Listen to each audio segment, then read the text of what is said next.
Hello students, नमस्कार। आप सभी को स्वागत है आपका अपने YouTube channel math bye MS पर। जैसा कि आप सभी जानते हैं कि हम पिछले वीडियो में वैद्युत द्विध्रुव पढ़े थे और वैद्युत द्विध्रुव को बहुत ही अच्छे से समझाने का प्रयास किया था और मुझे उम्मीद है कि आप पिछला पार्ट जरूर पढ़े होंगे और आपको समझ में भी आया होगा। और आज के इस वीडियो में हम लोग पढ़ने वाले हैं किसी वैद्युत द्विध्रुव के कारण वैद्युत क्षेत्र की तीव्रता पढ़ेंगे। और आज का वीडियो बहुत ही महत्वपूर्ण होने वाला है क्योंकि यह जो टॉपिक है यह पेपर में प्रूफ करने के लिए पूछता है।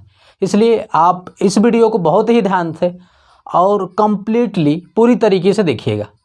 और यदि वीडियो आपको पसंद आती है, आपको हमारा यहाँ पर पढ़ाया गया समझ में आता है, तो आप इस चैनल को सब्सक्राइब जरूर करें और इस वीडियो को अपने दोस्तों के यहाँ भी शेयर करें। तो चलिए स्टार्ट करते हैं। देखिए यहाँ पे करा कि किसी वैद्युत द्विध्रुव के कारण वैद्युत क्षेत्र की तीव्रता। सबसे पहले एक वैद्युत द्विध्रुव ले लेते हैं। ये देखिए,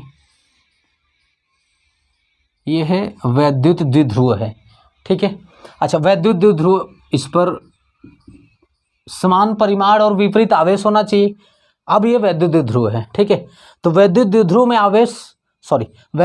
में वैद्युत क्षेत्र की तीव्रता दो प्रकार से निकाली जा सकती है और दोनों प्रकार से पेपर में दो में से कोई एक पूछता जरूर है। तो चलिए देखिए, जो आपका फर्स्ट होगा, आपसे पूछ सकता है कि वैद्युत द्विध्रुव के कारण निरक्षीय स्थिति में वैद्युत क्षेत्र की तीव्रता बताइए। अब देखिए, निरक्षीय क्या होता है, अक्षीय क्या होता है, दो प्रकार से पूछ सकता है। एक तो पूछेगा आपसे अक्षीय स्थिति में, क्या पूछेगा, अक्षीय स्थिति में। और दूसरा क्या पूछेगा, दूसरा आपसे पूछेगा निरक्षीय स्थिति में। इसका मतलब ये है कि अक्ष की ओर आपको बताना है एक, और दूसरा बताना है निरक्षीय स्थिति में, यानी कि अक्ष की ओर ना हो उस टाइम बताना है आपको वैद्युत क्षेत्र की तीव्रता वैद्युत द्विध्रुव के कारण। देखिए, अक्षीय स्थिति में क्या होगा, अक्ष का मतलब होता है, जैसे हम लोग जब बेलन पढ़े थे ये, तो अक्ष क्या होता है, इसका ये वाली जो लाइन जाती है, ये वाली, ये अक्ष होता है। इसी प्रकार से ये आपका वैद्युत द्विध्रुव है, तो यह इसका अक्ष क्या होगा, ये होगा, ये वाली जो लाइन है, यानी इस प्रकार से होगा। तो अक्ष, इसका अक्ष वाली लाइन ये जा रही है, तो कह रहा है अक्षीय स्थिति में बताना है। तो यहाँ पर अगर कोई पॉइंट दे दे आपसे, मान लीजिए कोई पॉइंट P है और यहाँ पर आपसे कह रहा है कि इस पॉइंट पर वैद्युत क्षेत्र की तीव्रता, तो यह है आपका अक्षीय स्थिति। क्या है ये, यही जो पॉइंट है यहाँ पर अगर निकालना है तो इसको बोला जाता है अक्षीय स्थिति, ठीक है। ये होता है आपका अक्षीय स्थिति। और दूसरा क्या होता है, निरक्षीय स्थिति। निरक्षीय स्थिति क्या होता है, इसके मध्य बिंदु से, ये जो वैद्युत द्विध्रुव है इसका मध्य बिंदु है, इसके मध्य बिंदु से मान लीजिए यहाँ पर किसी दूरी पर कोई पॉइंट P है, तो यहाँ पर अगर इधर कहीं आपसे वैद्युत क्षेत्र की तीव्रता पूछता है तो यहाँ ये होगा निरक्षीय स्थिति। मध्य बिंदु से अगर मान लीजिए R दूरी पर, ये डिस्टेंस R है, यहाँ से यहाँ का बीच का जो दूरी क्या है, R है, और यहाँ से यहाँ तक के बीच का दूरी R है, तो ये पूछेगा आपसे कि वैद्युत द्विध्रुव के कारण निरक्षीय स्थिति में वैद्युत क्षेत्र की तीव्रता बताना है आपको। तो निरक्षीय स्थिति में इस वैद्युत द्विध्रुव के मध्य बिंदु से R दूरी पर लेंगे और यहीं पर आपको बताना है वैद्युत क्षेत्र की तीव्रता E बताना है। ये क्या होगा, ये निरक्षीय स्थिति होगा। अक्षीय स्थिति पूछता है तो आपको यहाँ पर बताना होगा, इसके अक्ष वाली लाइन पर बताना होगा, ये होगा अक्षीय स्थिति, और यहाँ पर होगा, ये आपका होगा निरक्षीय स्थिति। क्या होगा, निरक्षीय स्थिति। देखिए, मैं यहाँ पर आपको फॉर्मूला बता दे रहा हूँ, हम लोग उसको प्रूफ करेंगे।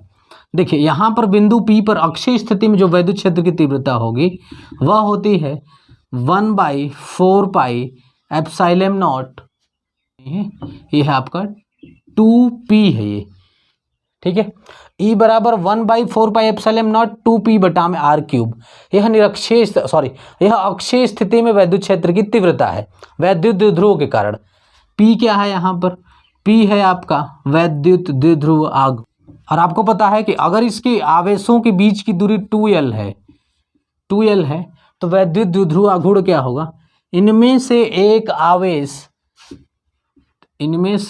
आवेश तथा इनकी बीच की दूरी का गुणा, बीच की दूरी 2l है, तो ये हो जाएगा आपका वैद्युत द्विध्रुव आघूर्ण। P बराबर 2QL या Q इंटू 2L, ये होता है वैद्युत द्विध्रुव आघूर्ण। और R आपको पता है कि R इसके द्विध्रुवों के मध्य बिंदु से जिस बिंदु पर निकालना है यहाँ तक की दूरी R है, ठीक है। ये हो गया आपका अक्षीय स्थिति में वैद्युत क्षेत्र की तीव्रता।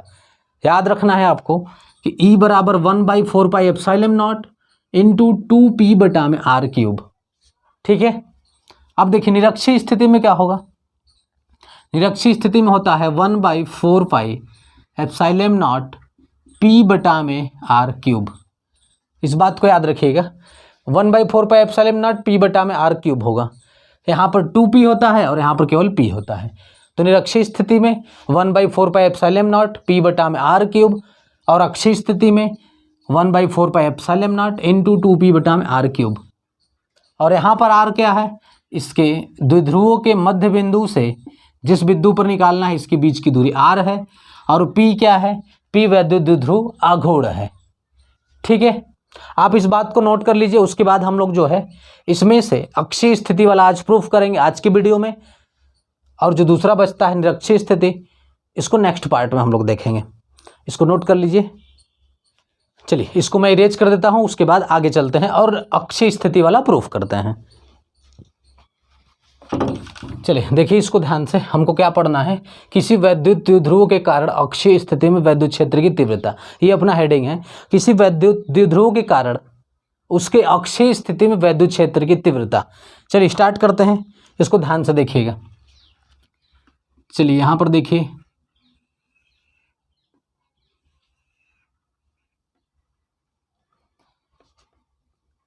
ये है आप, और ये बिंदु B है। अब देखिए यह एक वैद्युत द्विध्रुव है, ठीक है, यह एक वैद्युत द्विध्रुव है और हमको बताना है अक्षीय स्थिति में वैद्युत क्षेत्र की तीव्रता। यह एक वैद्युत द्विध्रुव है, मान लेते हैं इसका मध्य बिंदु O है, ठीक है, और इसके बीच की दूरी 2L है, इसके बीच की दूरी 2L ले लेते हैं, यहाँ से यहाँ तक की दूरी जो है 2L है। और अक्षीय स्थिति में पूछ रहा है तो मान लेते हैं कि यह एक बिंदु, यहाँ पर एक बिंदु P है, इस बिंदु P पर वैद्युत क्षेत्र की तीव्रता निकालना है। और बिंदु A से जहाँ पर वैद्युत क्षेत्र की तीव्रता निकालना है, यानी बिंदु P के बीच की दूरी को मान लेते हैं R है। क्या है ये, इसके बीच की दूरी R है। अब देखिए हम यहाँ पर ये जो बनाए हैं बस इसी को शब्दों में लिख देना है। यहाँ पर एक बात को और देखिएगा कि हमको पहले प्लस Q आवेश के कारण हमको वैद्युत क्षेत्र की तीव्रता निकालना होगा इस बिंदु पर, तो यहाँ से यहाँ के बीच का दूरी भी हमको पता होना चाहिए। तो देखिए यहाँ से यानी कि बिंदु B से अब P के बीच का दूरी देखिएगा तो कितना होगा, तो आप कहेंगे कि यह जो डिस्टेंस होगा इतना, अच्छा ये पूरा 2L है, तो इसके यहाँ से मध्य बिंदु से यहाँ तक की दूरी L होगी और यहाँ से यहाँ तक की दूरी L होगी, ठीक है। अब हमको बिंदु B से P तक की दूरी निकालनी है, तो आप कहेंगे पूरा यहाँ से यहाँ तक तो R है, अगर इसमें से L निकाल दें तो ये डिस्टेंस बचेगा B से P तक की दूरी, तो ये हो जाएगा आपका R माइनस का L हो जाएगा, ये हो जाएगा आपका R माइनस का L हो जाएगा, ठीक है। अब इसी तरीके से जब प्लस माइनस Q के कारण यहाँ पर आवेश वैद्युत क्षेत्र की तीव्रता निकालना होगा, तो इसके बीच का दूरी चाहिए। तो देखिए यहाँ से यहाँ तक का दूरी, यहाँ से यहाँ तक का तो R है, यहाँ फिर आगे क्या है L है, तो पूरा दूरी हो जाएगा R प्लस L। देखिए यहाँ से पूरा यहाँ तक का जो डिस्टेंस होगा, A से P तक का जो डिस्टेंस होगा वह होगा R प्लस L। क्या होगा, R प्लस L होगा।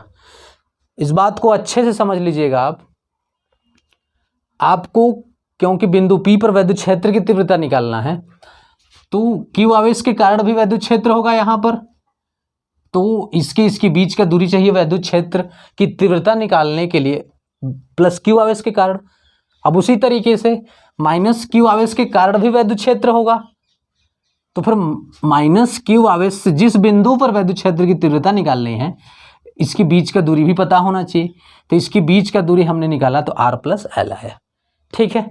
चलिए अब इसी बात को यहाँ पर हम लिख देते हैं क्या लिखेंगे यहाँ पर, ए बी एक वैद्युत द्विध्रुव है, तो यहाँ पर वही चीज़ लिख रहे हैं कि माना ए बी एक वैद्युत द्विध्रुव है जिसका मध्य बिंदु O है। अब O से बिंदु P तक की दूरी R है तथा O से P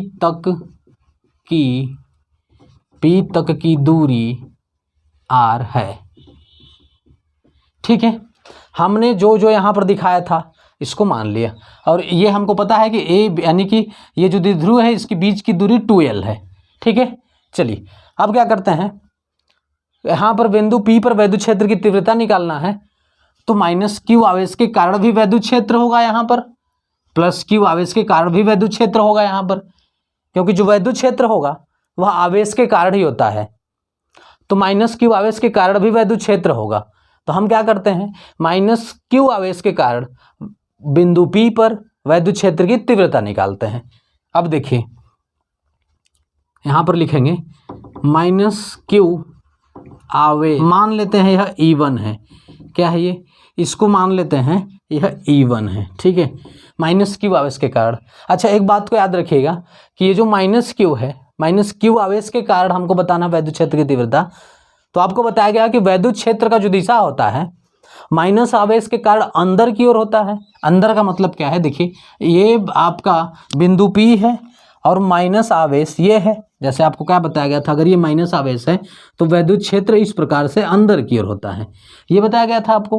तो ये बिंदु P है, तो वैद्युत क्षेत्र का तीव्रता -q आवेश के कारण यह होगा अंदर की ओर, ऐसे यह है आपका E1 अंदर की ओर होगा।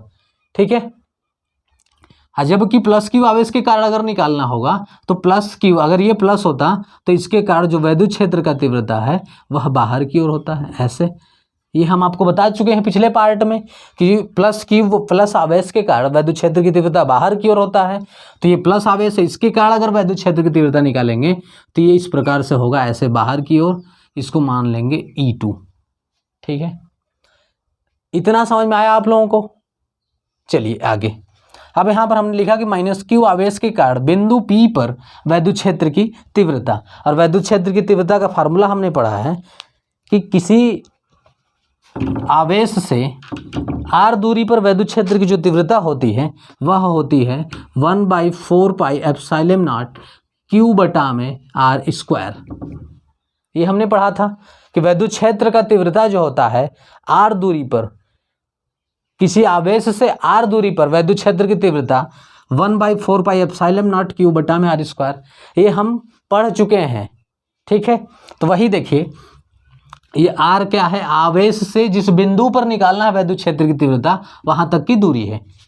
अब देखिए कह रहा है कि -q आवेश के कारण बिंदु P पर, -q यहाँ पर है और बिंदु P यहाँ पर है, यहाँ पर वैद्युत क्षेत्र की तीव्रता निकालना है, तो इसकी बीच का दूरी हमको चाहिए। यहाँ से यहाँ तक की बीच का दूरी अगर निकालें तो कहेंगे कि यहाँ से यहाँ तक r है और यहाँ से यहाँ तक l है, तो पूरा हो जाएगा r + l। ध्यान से देखिए इसको, ये क्या हो जाएगा, r + l हो जाएगा। तो आप कहेंगे कि E1 बराबर होगा 1/4πε0, आवेश तो -q है, q बटा में इसके बीच की दूरी r + l, स्क्वायर होता है तो स्क्वायर, दूरी का स्क्वायर, तो दूरी इसके बीच का जो दूरी है r + l है, तो इसका क्या हो जाएगा, स्क्वायर हो जाएगा। और यहाँ पर देखिए -q आवेश है तो यहाँ पर इसका परिमाण लिया जाता है, यानी कि q लेंगे, केवल माइनस को नहीं लेंगे। ठीक है, क्लियर है इतना। चलिए अब आगे चलते हैं। अब ये -q आवेश के कारण वैद्युत क्षेत्र की तीव्रता निकल गई, इसको चाहो तो समीकरण 1 मान लो।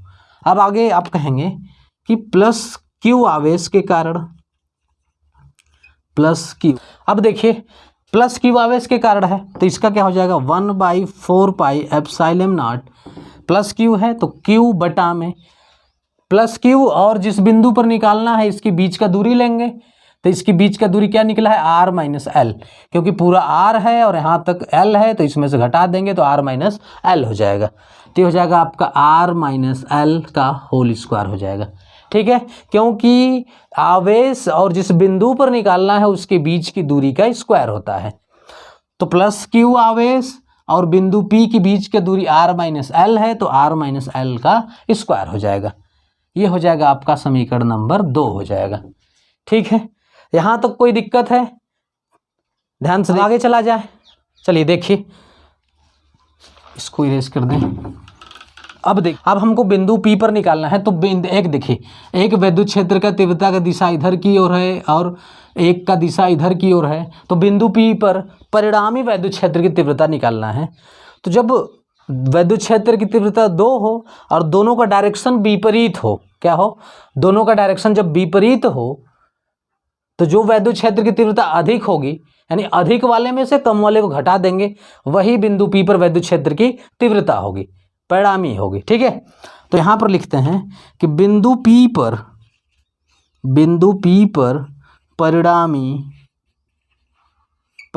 विद्युत क्षेत्र की तीव्रता, अब देखिए परिणामी विद्युत क्षेत्र की तीव्रता E बराबर होगा। अब देखिए इन दोनों में, इसको देखिए समीकरण 1 है, ये समीकरण 2 है, इन दोनों में अधिक कौन होगा। तो आप देखिए यहाँ पर 1/4πε0 इंटू क्यू, 1/4πε0 इंटू क्यू, इतना तो सेम है। नीचे का देखिए जो बड़ा होगा, नीचे का जो बड़ा होगा वह छोटा होगा। जैसे r प्लस एल है का स्क्वायर है, तो r प्लस एल डिस्टेंस और r माइनस एल डिस्टेंस, तो ये वाला डिस्टेंस ज़्यादा होगा और ये वाला डिस्टेंस कम होगा, क्योंकि यहाँ पर r में कुछ जोड़ा जा रहा है जबकि यहाँ पर r में से कुछ घटाया जा रहा है। तो ये वाला डिस्टेंस कम होगा और जबकि ये वाला डिस्टेंस अधिक होगा। और आप जानते हो कि जब अधिक वाला नीचे हो और इससे भाग देंगे इसमें तो वैल्यू कम आएगा, और जबकि कम वाले से भाग देंगे इसमें तो वैल्यू अधिक आएगा। इसका मतलब ये वाला अधिक होगा जबकि ये वाला कम होगा। ठीक है, समझ में आया आपको? ये वाला आपका अधिक होगा, ये वाला क्या होगा, कम होगा। जैसे हम आपसे कह दें कि यहाँ पर 3/4 है, यहाँ पर 3/7 है, तो इनमें से कौन सा बड़ा होगा। तो आप कहेंगे कि यहाँ पर 7 से भाग देंगे तो कम आएगा और जबकि 4 से भाग देंगे तो अधिक आएगा। तो ये वाला बड़ा होगा, ये वाला छोटा होगा। उसी प्रकार से यहाँ पर देखिए तो r में कुछ जोड़ा जा रहा है, ये बड़ा हुआ, r में कुछ घटाया जा रहा है, ये छोटा हुआ। r में कुछ जोड़ा जा रहा है तो ये बड़ा हुआ, r में कुछ घटाया जा रहा है तो ये छोटा हुआ। और छोटा नीचे जब छोटा हो यानी बटा में छोटा हो तो ये पूरी वैल्यू बड़ी हो जाती है और ये वैल्यू छोटी हो जाती है। तो परिणामी जो विद्युत क्षेत्र का तीव्रता होगा इसका डायरेक्शन अलग अलग है, तो बड़की में से छोटकी को घटा देंगे। क्या करेंगे, बड़की में से छोटकी को घटा देंगे। तो यहाँ पर आप कहेंगे कि E2 माइनस का E1 होगा। क्या होगा, E2 माइनस का E1 होगा। ठीक है, ये होगा आपका परिणामी विद्युत क्षेत्र की तीव्रता। चलिए अब आगे चलते हैं। अब देखिए मैं इधर बता देता हूँ, इधर, और इसके वैल्यू को रख देते हैं यहाँ पर। तो देखिए क्या हो जाएगा, E बराबर हो जाएगा, E2 का वैल्यू रखेंगे तो E2 का वैल्यू देखिए यहाँ से रख दीजिए, तो हो जाएगा 1/4πε0 Q बटा में R माइनस एल का स्क्वायर हो जाएगा। फिर माइनस E1 का वैल्यू रखिए, ये हो जाएगा आपका 1/4πε0 Q बटा में R प्लस एल का होल स्क्वायर हो जाएगा। ठीक है, अब देखिए इसको हम सॉल्व करते हैं। तो यहाँ पर आप कहेंगे कि E बराबर 1/4πε0 इंटू Q, कॉमन है दोनों में तो कॉमन ले लेते हैं, 1/4πε0 और Q इंटू Q कॉमन है, ये बचा क्या 1। यहाँ से इतना देखिए ये वाला जो पार्ट है इतना, ये कॉमन हो जाएगा दोनों में, क्योंकि 1/4πε0 इंटू Q और 1/4πε0 इंटू Q दोनों में आ रहा है तो कॉमन हो जाएगा। ठीक है, दोनों में रहता है तो उसको बाहर ले लेते हैं, ब्रैकेट के कॉमन हो जाएगा ये। अब बचेगा क्या, यहाँ पर बचेगा एक R माइनस एल का होल स्क्वायर। ठीक है, मैथ वालों को तो बड़े अच्छे से समझ में आ रहा होगा, बायो वालों को थोड़ा सा दिक्कत होगा, तो आप जो है वीडियो को 2 बार देख लीजिएगा, आपको जरूर समझ में आएगा। चलिए अब देखिए माइनस है तो माइनस 1 बटा में R प्लस एल का हो जाएगा होल स्क्वायर। ठीक है, इतना क्लियर है।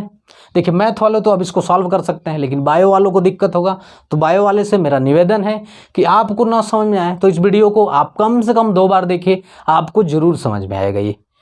चलिए आगे देखिए, E बराबर 1/Q है, Q बटा में, देखिए E बराबर Q बटा में 4πε0। अब इसको जब आप सॉल्व करेंगे तो क्या आ जाएगा, देखिए इसको हल करने के लिए इसका गुणा इधर कर देते हैं, इसका गुणा इधर कर देते हैं और इसका गुणा इसमें कर देते हैं। ठीक है, अब देखिए आर प्लस एल का होल स्क्वायर का गुणा एक में करेंगे तो आपका आएगा आर प्लस एल का होल स्क्वायर। ठीक है, अब माइनस है बीच में तो माइनस, अब इसका गुणा इधर एक में करेंगे क्योंकि जब हम भिन्न का जोड़ या घटाना करते हैं तो तिर्यक गुणा करके हल कर लेते हैं उसको। तो क्या हो जाएगा, इसका गुणा इधर कर लीजिए, इसका गुणा इधर कर लीजिए, तो यह आ जाएगा आपका आर माइनस एल का होल स्क्वायर बटा में इसका इसमें गुणा हो जाएगा, यानी कि आर माइनस एल का whole square into R plus L का होल स्क्वायर, ये हो जाएगा आपका। ठीक है, अब देखिए आगे तक पूरा आ नहीं पाएगा तो आप पहले इतना नोट कर लीजिए। चलिए अब देखिए मैं इसको यहाँ पर इरेज करता हूँ और मैं इधर बताऊँगा। ठीक है, यहाँ पर देखिए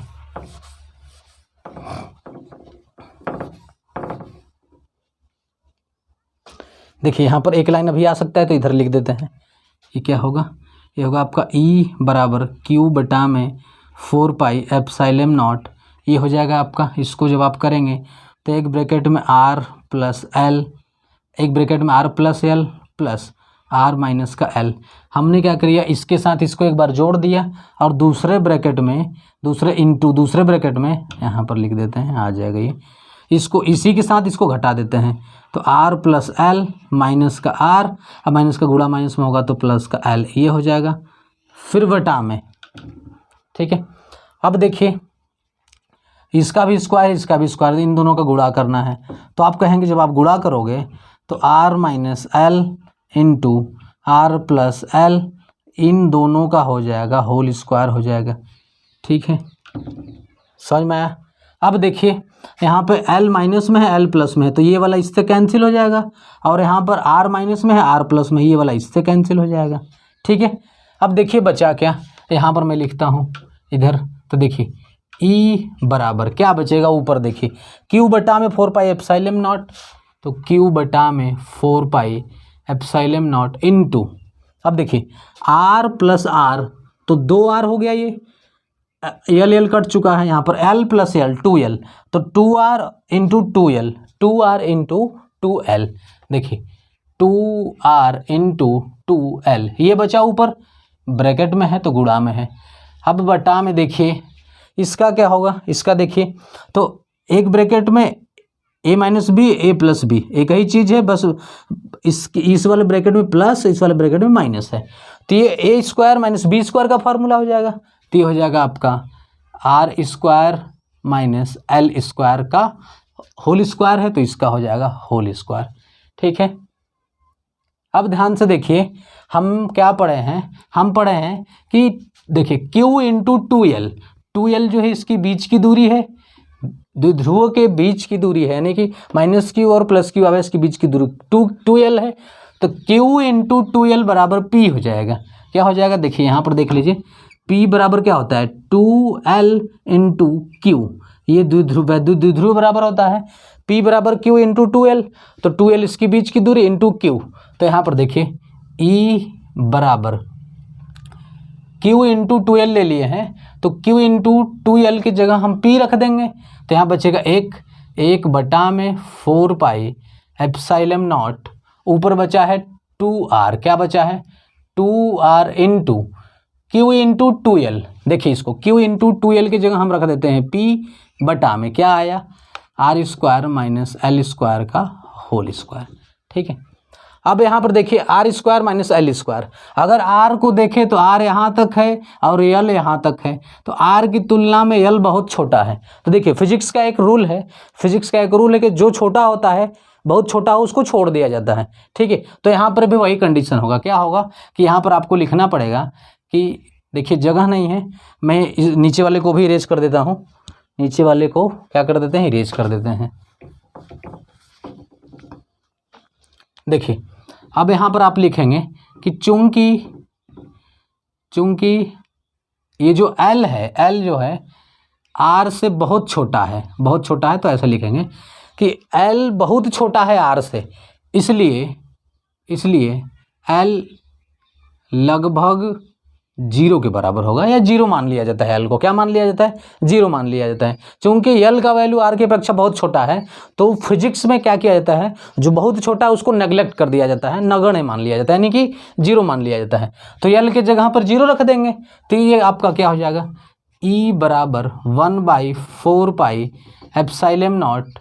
अब देखिए 2r इंटू पी बटा में क्या हो जाएगा, R square minus zero, L के जगह जीरो रख देंगे, ये होल स्क्वायर। अब हो जाएगा आपका ई बराबर 1/4 pi epsilon not 2r into P बटा में, ये जीरो हो गया तो आर स्क्वायर का स्क्वायर आर पावर 4 हो जाएगा। अब देखिए एक आर यहाँ पर है और एक आर यहाँ से कैंसिल हो जाएगा तो ये बचेगा आपका ई बराबर 1/4 pi epsilon not 2p into क्या बचेगा 2p, आर कैंसिल हो गया है, अब नीचे भी आर कैंसिल हो गया तो आर क्यूब बचेगा। ये हो जाएगा आपका फार्मूला हो जाएगा, क्या हो जाएगा ये हो जाएगा आपका फार्मूला, ई बराबर 1/4 पाई एप्सिलॉन नॉट 2p बटा में आर क्यूब। तो ये हो जाएगा आपका अक्षीय स्थिति में वैद्युत क्षेत्र की तीव्रता क्या हो जाएगा, ई बराबर 1/4 pi epsilon not into 2p बटा में आर क्यूब होगा। ठीक है, इस बात को बहुत ही ध्यान से देखिएगा। अगर आपको एक बार में नहीं समझ में आएगा तो इस वीडियो को आप 2 बार देखिए, क्योंकि यह बहुत ही इम्पोर्टेंट है और पेपर में जरूर आ सकता है। ठीक है, तो चलिए आज का वीडियो बहुत अधिक लंबा हो गया है तो आज के लिए यहीं पर रखते हैं, फिर मिलते हैं नेक्स्ट पार्ट में। तब तक के लिए आप घर पर अपने पढ़ाई को अच्छे से करते रहिए। जय हिंद।